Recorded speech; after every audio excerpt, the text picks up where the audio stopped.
up, guys? This is David from Bronx Banter coming at you with another episode 62.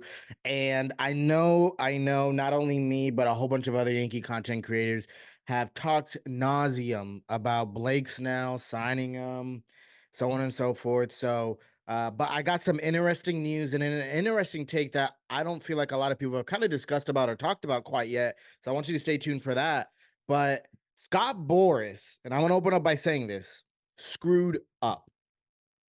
So if you guys haven't kept up with much of baseball outside of just the Yankees, Scott Boras is I guess a free agent specialist. He's an agent for many teams, or sorry, many players when they're heading into free agency, signing.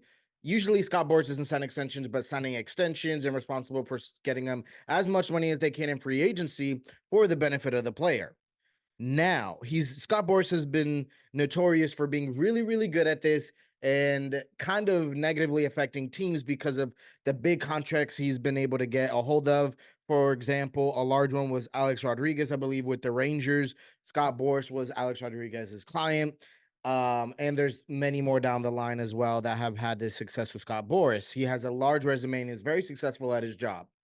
Now, what he hasn't been so successful in is in this current last offseason we've been in, with Cody Bellinger being a client for Scott Boras, Matt Chapman being a client for Scott Boras, along with Snell and Montgomery. Now, all four of those big name free agents this offseason, just about a week ago, did not have a contract or a team to play for as spring training was beginning, which was starting to raise some eyebrows as to is Scott Boras, does he really know what he's doing? Now, people were saying he was waiting for injuries and so on and so forth, and waiting to gain some leverage in that sense, but it didn't work out. And we've seen that Cody Bellinger signed what was supposed to be originally, they were fishing for over a $200 million contract. They only signed $80 million, 3 years with opt outs. Matt Chapman wanting to get a couple hundred million, I would think, as well, landing only 54 million guaranteed over the next 3 years as well. Is this the same short-term contract trajectory that Blake Snell and Jordan Montgomery are going to head into? Because all of those four big free agents were supposed to sign big contracts.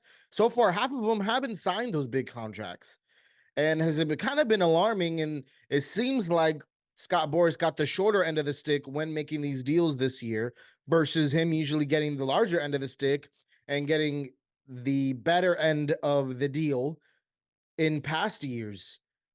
It's not looking too good for Scott Boras or his clients either.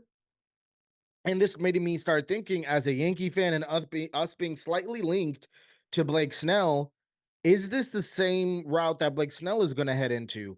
Now, even before Cody Bellinger and Matt Chapman made this deal, there's been rumors and theories and even just fans hoping and wishing that Blake Snell will sign a short-term deal because he has his own concerns, whether it's innings pitched, health, whatever it is, consistency, whatever the question may be. There is those concerns. That's the reason why Snell doesn't even have a deal right now, and the Yankees haven't signed a deal with Snell. So will this short-term deal be beneficial and kind of motivate the Yankees to kind of put a little bit more on the gas when it comes to these negotiations? Same thing with Jordan Montgomery. Now, I don't think Jordan Montgomery is so much so going to happen, because the Yankees really haven't been too linked to Jordan Montgomery, because Jordan Montgomery doesn't seem interested in coming back with the Yankees. But with Blake Snell, I think it's very possible and likely.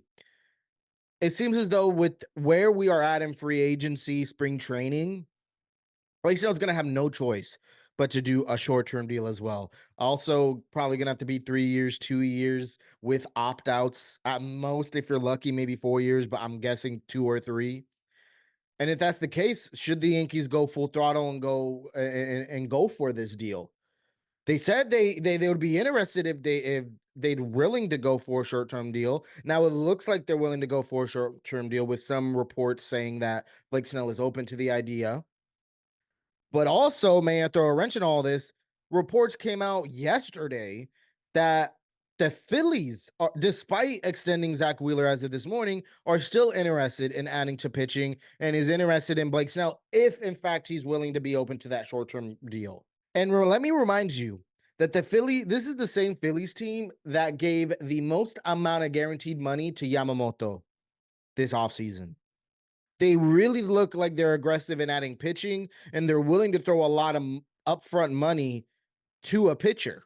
Now, this has me a little concerned, of course, as a Yankee fan, because I'd love to add Blake Snell on a short-term deal. Because in reality, we're really wanting to cash in on an all-win now mode with having Juan Soto for 1 year. We should resign him, but having him guaranteed for 1 year, Verdugo for 1 year, a few other players are going to be free agents. I've talked a lot about this already.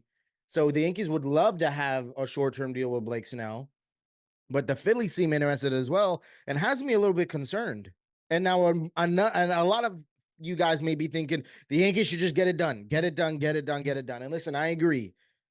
But the reason why it may not happen is, one, because the Phillies are pretty aggressive in the market right now, and I think it may happen. And it seems like, honestly, a fitting landing spot. The Phillies are much more of a contender, and have proven to be much more contender than the Yankees right now. On top of that, I'll be honest, I'm a Yankee fan, but the culture of the Phillies and with Bryce Harper being the root of that culture, it seems pretty exciting to be a Phillies fan right now. And they're also in a win now mode.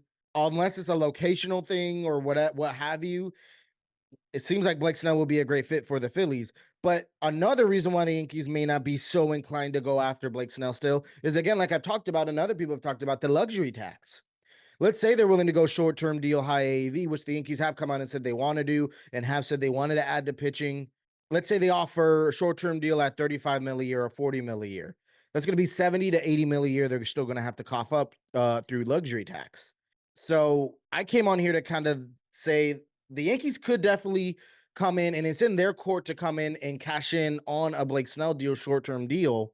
It's just whether or not they're going to be able to compete with the Phillies, depending on how aggressive the Phillies are on Blake Snell. And if the Yankees are willing to take that bite in the luxury tax, which it seems like, from what Hal and Brian Cashman has said in most recent interviews, that they're willing to.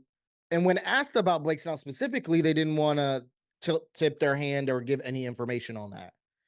So it seems like they're interested, because I feel like if they weren't interested, they'd flat out come out and say it. Listen, they've said some things very direct in the past that we haven't been fans of, but I respect them for being very direct. This time around, they haven't fully said that, no, they're out on Blake Snell. And I know they would have if they, in fact, are out on Blake Snell. So there's still a chance. And with this short-term deal trend and news coming out, it seems even more of a chance. But the Phillies are kind of making it a little more interesting. Let me know what you guys think. What's going to happen? Do you think the Yankees will go in for a short-term deal on Blake Snell? Do you think maybe they shouldn't? Do you think the Phillies will land them? What do you think is going to happen? Do you think we even should? There's some reports saying that because the Yankees are more interested in Dylan Cease, that they may just wait to cash in on trading for Dylan Cease at the deadline. But who knows? Let me know what you guys think. And if you liked today's episode, please make sure you subscribe down below. It'll truly mean the world. Check out what YouTube suggests will be a great video for you. And also, The Martian wants you to subscribe. Judge wants you to subscribe. So make sure you do. And until next time, peace and be blessed.